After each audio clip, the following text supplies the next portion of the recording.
अस्सलाम वालेकुम। मुंहिंजो नालो माशूक अली आहे। तव्हां मुंहिंजो यूट्यूब ऐं फेसबुक ॾिसी रहिया आहियो। मां हिन वक़्तु मौजूदु आहियां ज़िला कंबर शदाद कोट जे जेको आहे हेडक्वार्टर कंबर में SSP ऑफिस में। ऐं हिन वक़्तु असां सां गॾु मौजूदु आहे SSP कंबर शदाद कोट हसन सरदार नियाज़ी। ऐं सभ खां पहिरियों त उनजो शुक्रिया अदा करें। सर, सबसे पहले तो आपका शुक्रिया टाइम देने के लिए। सर, एक हम बात पूछेंगे आपसे। कंबर शदाद कोट का जो इलाका है जिसमें PS संजर भट्टी आता है, सिजावल जोनल जो है, और उसके अलावा जैकाबाद से मिलता हुआ इलाका दोदापुर का है। वहाँ पे 3 कबाइल हैं, जतोई, गुरगेज और डहानी।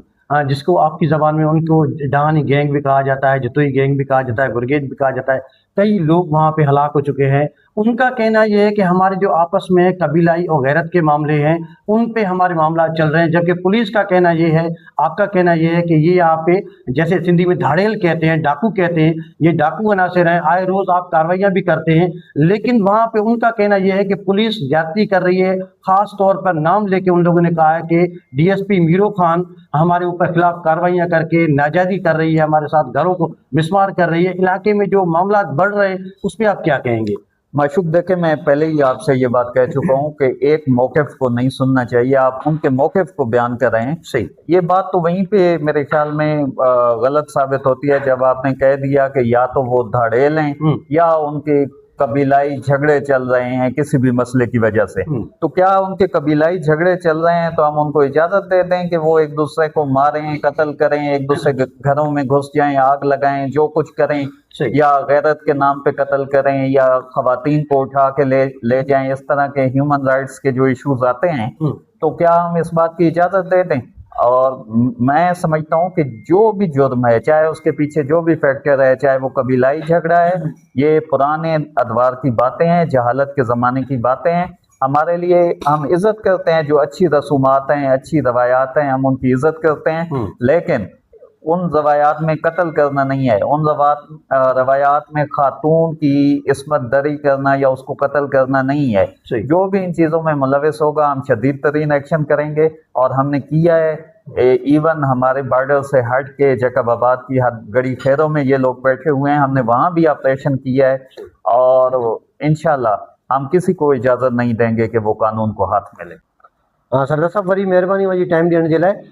जीअं त कंबर शदाद कोट ज़िले जे संजर भट्टी थाणे जी हद ऐं उन खां वेंदे दोदापुर ताईं जेके 3 बिरादरियूं रहनि थियूं, जंहिंमें जतोई, गुरगेज ऐं डहाणी बिरादरियूं आहिनि, जिन जो काफ़ी सालनि खां वठी जेके क़बाइली जेको झेड़ो आहे उहो हलंदड़ आहे, ऐं केतिरियूं जानियूं जंहिंमें जेको ज़ाया थियूं आहिनि। मुंहिंजी ॻाल्हि ॿोल थी आहे टिनी बिरादरियुनि सां। टिनी बिरादरियुनि जो हिकिड़ो ई मौक़िफ़ आहे त जेको हीउ असांजो जेको झेड़ो आहे ऐं असांजो क़बाइली झेड़ो आहे, गैरत जे मामलनि ते जेको झेड़ा आहिनि, ऐं इहो तकरार हलंदड़ आहे। जॾहिं त सॼो मामिलो जेको बिगाड़ियो आहे, जेको हुननि इल्ज़ाम हयो आहे मुबैना तौर ते त कंबर शदाद कोट जी जेका पुलिस आहे उन जेके मामला ख़राब कया आहिनि, ऐं उन्हनि जेके आहे त बेगुनाह असांजी औरतुनि खे खणी वञी मंशियात जा केस कया आहिनि। ऐं जॾहिं त मुंहिंजी ॻाल्हि ॿोल थी गुरगेज बिरादरी जो जेको नेकमर्द आहे अहमद अली गुरगेज, उन नालो वठी अवां जो चयो त असांजो झेड़ो जेको जतोइनि सां हले पियो उन खे ख़तमु कराइण जे लाइ जेको आहे सरदार सजाद खान सूमरो ऐं ॿिया मुअज़्ज़िन असां वटि राति जो लंघिजी आया, ऐं 15 ॾींहंनि जो जेको आहे त सीज़ फायर करायो हुयो जतोइनि ऐं गुरगेजनि जे विच में। ऐं उन खां बाद में सुबुह जो पुलिस जी रेड थी, जंहिंखां बाद में जेको आहे त हिकिड़ो क़त्ल थी वियो ऐं कुझु माण्हू ज़ख़्मी थिया। छा वाक़ई अवां इन बाहि खे विसाइण जे लाइ का कोशिशि कई हुई? उहो मामिलो ख़राबु किथां थियो, ऐं मामला इहे बिगाड़ण जे पोयां कंहिंजा हथ आहिनि, ऐं इहो मामिलो छा था सम्झो, केतिरो वक़्तु अॻिते हलंदो ऐं कीअं थींदो जेको आहे? साईं मयूबाद, तव्हांजी वॾी महिरबानी, तव्हां तकलीफ़ करे आया आहियो। तव्हां मांखे इहा ख़बर पई तव्हां असांजे इलाइक़े में विया आहियो। क़बाइली झेड़नि जे करे असांजो इलाइक़ो थोरो ॾुखियो थी वियो आहे उथण वेहण जे हिसाब सां, छो त 3-4 बिरादरियूं आहिनि पाण में। मां बि हुनजे वेझो वेठो आहियां, ॾाढा झेड़ा थी विया आहिनि। मसइलो इहो आहे कि 2-3 ॾींहं अॻु में इहो फेसबुक ते हले पियो गुरगेज बिरादरी, डहाणी बिरादरी, पोइ उन में थोरो परे खां थोरो ठकाठुकी थी, लेकिन मां चयो सोशल मीडिया ते हिक ॿिए जे ख़िलाफ़ ॻाल्हाइनि पिया, सोशल मीडिया जे ख़िलाफ़ ॻाल्हाइनि पिया। पोइ मां संगत सां सलाह कयो, हलो पोइ राति जो असां 10-11 बजे हितां वियासीं गुरगेज साहिबनि ॾे। गुरगेज साहिबनि इज़त कई। उन टाइम मीडिया जो सोशल मीडिया रथों जेको पंहिंजी ID ते उन्हनि जो ठाहे छॾियऊं। सही। पोइ वरी असांजो वियासीं डहाणी बिरादरी वटि। डहाणी बिरादरी महिरबानी कई, उन में ठाहे छॾियो।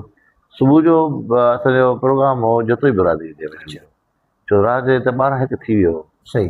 जीअं मां मोटियो मां अची मुंहिंजो पेट्रोल पंप आहे रोड जे मथां, अच्छा गड़ी खिरे सजा रोड जे मथां, उते ॾिठुमि त चेंज बख़्तरबंद बीठियूं, 10-15 मोबाइल बीठियूं। मां पक सम्झुमि रेड का मूवमेंट आहे जेको आहे मां एसपी साहब खे रिंग कयुमि 2-3 दफ़ा, एसएसपी कंबर खे। एसएसपी कंवर नियाज़ी अच्छा। साहब खे, सही रिंग अटेंड न कयईं। वरी मां नोट बि छॾियोमांसि, नोट ॾिठई बि सही, लेकिन मां सां राब्तो न कयईं। अच्छा बहरहाल सुबुह जो विया ॾहाणी बिरादरी जा घर साड़ियऊं, घर ड्राथऊं। सही उतां मोटिया वरी जतोई बिरादर वटि विया, जतोई बिरादरनि जा घर साड़ियऊं, घर ड्राथऊं, उतां जी मायूं खयूं।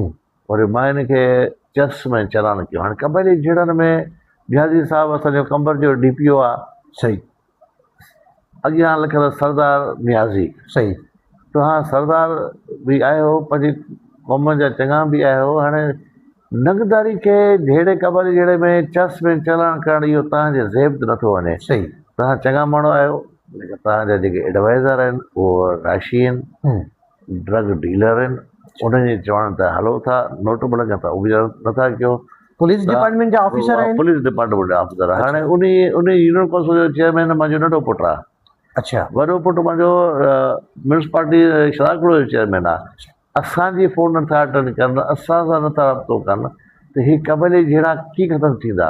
सही पोइ जेतिरी बिरादरी वारा उथिया की असांजी मायूं गुर्गे जे चलन करायूं। अच्छा कयूं पुलिस गुर्गे जे चलन करायूं। सही गुर्गे जा 2-3 माण्हू मरी विया। सही लेकिन इहे मां इन खून जो ज़िम्मेवार कंबर पुलिस खे सम्झां थो। न कंबर पुलिस ॿधिया, मनशाद में चलन करिया, मर्द जो काज आहे, मर्द खे मली ॿधिया, चलन करिया। नंगन कहिड़ो 80 साल जी कुरड़ी माई उन चलन कर। वरी उन खां अॻु में जतोई जी मायूं खयूं त ॾुडी अटका। जजनि बि हिननि खे थोरो छिकियो। सही उन टाइम जजनि माना ज़मानत ॾिनो। सही मायुनि खे खणी ॾुडी अटका, चर्स, इहा सरदार साहिबु तुंहिंजे न आहे। असांजे सिंध गवर्नमेंट जी पॉलिसी इहा ई आहे की कबैली झेड़ा ख़तमु थियनि। सही पंहिंजो ताक़त जो गुज़ारो बि करे कबैली झेड़ा ख़तमु था करनि। हे त कबैली झेड़ा असां ख़तमु था करायूं, पंहिंजे घरां वणा करे वञूं था उते। तव्हां सुबुह जो बिस्मिल्लाह था करे छॾियो। हाणे तव्हांजा सासत कयो, सही जा अमन कयो, जा 5 रुपया कमायो। महिरबानी करे जेके तव्हांजे एडवाइज़र आहिनि न उन्हनि खे सम्झायो, उन्हनि खे हद कयो। मां सीएम साहिब खे बि रिक्वेस्ट कंदुमि, ख़ासि तौर ज़िया लंजार साहिब खे अर्ज़ु कंदुमि, अहिड़ा ऑफिसर रहंदा त अमन न थींदो कॾहिं बि असां वटि मुल्क में। बिलाल साहिबु हाणे ईद ते ईंदो, वञी मिलंदासीं बिलाल साहिब खे, ज़रूरु इन ऑफिसर लाइ शिकायत कंदासीं हिन लाइ की अहिड़ा ऑफिसर साईं तव्हां रखिया आहिनि त हाणे पाण वधीक तव्हां सम्झो था। हाणे एज़ सजाद खान सुमरो मुंहिंजो इलाइक़ो आहे, जतोई बिरादरी देह जतोइनि जी आहे, हज़ारे जहिड़े बि जतोइनि जा मालिक आहिनि, गुर्गे जी बि हज़ारे जहिड़े मालिक आहिनि, ॾहाणी बिरादरी बि हज़ारे जहिड़े मालिक आहिनि। छा तव्हां 5 जतोई, 5 गुर्गे, 5 ॾहाणी माई त लॾे ईंदा? सही लड़ंदा कोन। तव्हां अॼु ऑफिसर आहियो हिते, महीने ॿिनि खां पोइ त हलिया वेंदव। लेकिन इहे हिते रहंदा, इनजे असांजे मथां असां नोट हलायूं पाड़े जा, असांजे मथां फ़र्ज़ु आहे असांखे ठहणु, लेकिन असांखे ठहण त नथा छॾियो। सही इहो चङी शइ न आहे। अच्छा पुलिस डिपार्टमेंट जा जेके ऑफिसर आहिनि उहे इलाइक़े में जेके तकरार आहिनि उनखे ख़तमु करण में रुकावट आहिनि। तव्हां ॾिसो, तव्हां वटि तव्हां विया आहियो जतोइनि वटि, गुर्गे साहिबनि वटि, असांजो ॾहाणियुनि वटि, जी ठीकु आहे। तव्हांखे 3 मौक़फ़ इहो ॾिनो पुलिस जहिड़ो करायो आहे। ऐं SSP कंबर सां मुंहिंजी ॻाल्हि ॿोल थी आहे, उन डिनाए कयो आहे, जेको आहे हुन चयो आहे त इहे धाड़ेल आहिनि। इहे सचा आहिनि। असां नोटेबल आहियूं, लोकल आहियूं, असां सचा त न थींदासीं न। जीअं हिनखे पुलिस ऑफिसर चवंदा अचनि था 3 महीने लाइ मालिक थी वेही था रहनि। सही ईअं न आहे। असांजे इलाइक़े में ॾोह आहे, किरायम आहे, परे वरे जा माण्हू आयल आहिनि, लेकिन हे क़ौमूं हज़ारे जे जा मालिक आहिनि। सरदार साहिबु हिन वक़्तु जेका कंबर शहदादपुर ज़िले में जेका बाहि ॿरे थी ऐं हिन में जेके सभिनी धुरियुनि सां ॻाल्हि ॿोल थी आहे, सभिनी धुरियुनि पुलिस खे करार ॾिनो आहे मामला ख़राबु करण में, ऐं तव्हां बि नोटेबल आहियो। तव्हां कंहिंखां जेको आहे अपील कंदव हिन मामलात खे हल कराइण में, ऐं जेका हीअ बाहि ॿरे थी उनखे विसाइण में कंहिंखां मदद घुरंदव? मां पंहिंजे चेयरमैन बिलाल साहिब खे अर्ज़ु कंदुमि।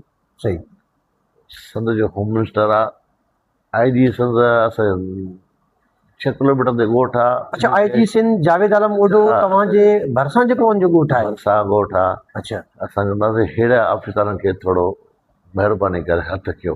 सही अहिड़ा ऑफिसर हूंदा त अमन न थींदो। सही इहो असांजो हुनखे अर्ज़ु आहे। ॾिसो जेके पोयां गुरगंज ऐं शहीद थिया आहिनि इहे पुलिस जे मथां सही इहे केस पुलिस जे मथां दाख़िल थियणु खपनि। सही, वॾी महिरबानी।